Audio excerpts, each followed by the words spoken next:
Karibuni tena wasikilizaji na watazamaji. Tuendelee kuzungumza kuhusu swala la kuwa kiumbe huru na umuhimu wake.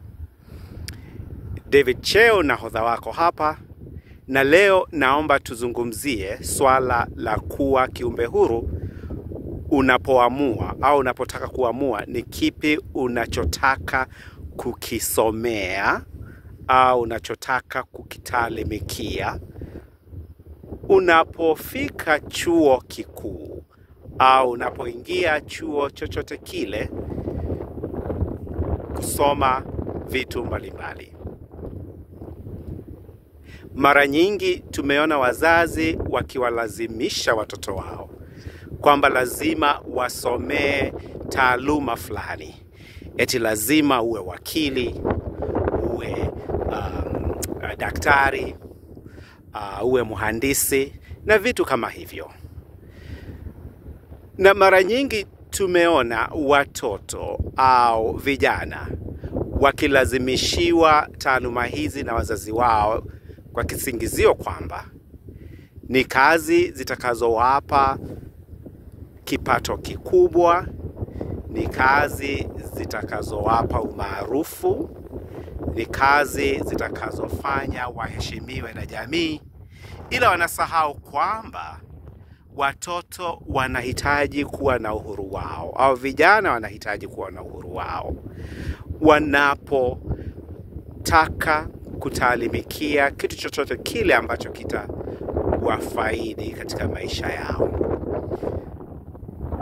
Vile vile tumeshuhudia watoto na vijana wanaolazimishwa kuwa mawakili au taaluma nyingine zile, kuwa madaktari, na baadaye wanasema, haya basi, nimemaliza kusomea alichotaka babangu, alichotaka mamangu, haya basi, shahada yako hii, stashahada yako hii, degree yako hii, niruhusu basi nirudi chuoni nikasomee kile ambacho mie nilikipenda tangia mwanzo.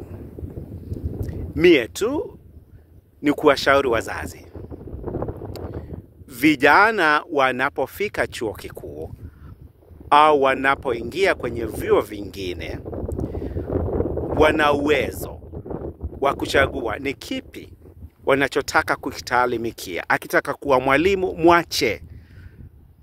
Akitaka kusomea elimu elimu ya ukulima, mwache. Manake anataka kitu ambacho atakifurahia mwenyewe. Anataka taaluma, kazi ambayo yeye mwenyewe atataka kuifanya hadi afikie kiwango labda cha kustaafu, au akitaka kuanza biashara yake, ni taaluma ambayo itamwezesha yeye mwenyewe kuanza biashara yake anayotaka.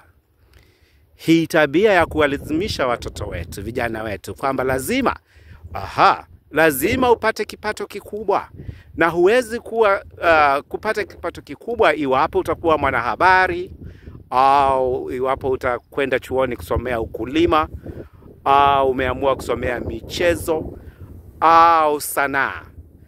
Tuwaache watoto wetu, tuwaache vijana wetu, ni ushauri tu,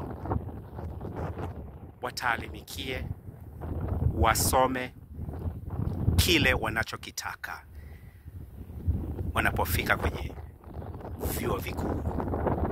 Haya basi, hilo kwa sasa. Asanteni sana kwa kunisikiliza.